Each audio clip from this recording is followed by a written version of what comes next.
Savez-vous qu'en l'an 2000, la République de Guinée a fait l'objet d'une attaque rebelle? Je vous raconte. Avant de commencer, prenez juste des secondes pour vous abonner. Beaucoup regardent mes vidéos sans s'abonner. Pourtant, c'est grâce à votre soutien que je peux continuer à vous décrypter l'actualité et l'histoire politique de la Guinée. Alors, cliquez sur le bouton vraiment, c'est gratuit, rapide et ça m'encourage énormément. À cette époque, le pays était dirigé par le président Lansana Conté.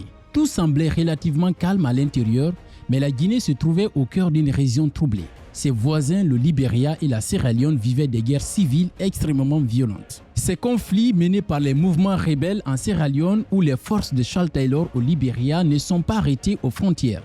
Ils ont fini par toucher la Guinée. Nous sommes en septembre 2000, des attaques surprises ont été lancées contre la Guinée, principalement dans les zones frontalières de Guékédou, Macenta et Kissidougou au sud-est de la Guinée. Des rebelles armés venus du Libéria et de la Sierra Leone ont franchi les frontières et attaqué plusieurs localités guinéennes. Ces combats ont fait de nombreux morts, des blessés et ont poussé des milliers de civils à fuir leurs villages. La Guinée, qui jusque-là servait de refuge à des centaines de milliers de déplacés venant des pays voisins, s'est retrouvée directement plongée dans le feu de la guerre. Face à ces attaques, le président Lansana Conté a réagi rapidement. Il a accusé directement Charles Taylor, le président libérien de l'époque, d'être derrière cette rébellion. L'armée guinéenne, appuyée par des milices locales appelées les volontaires, ont été mobilisées pour défendre le territoire.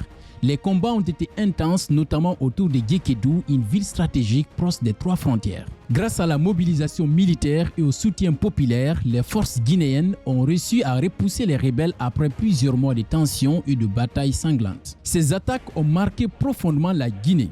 Des milliers de civils ont perdu la vie et leurs biens.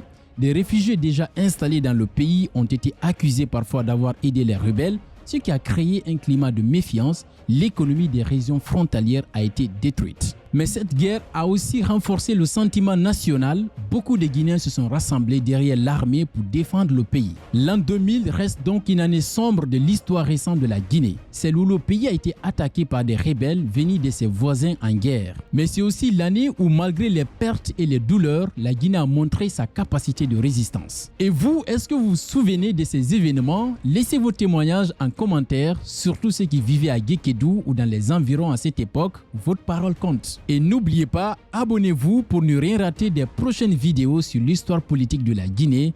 À très bientôt.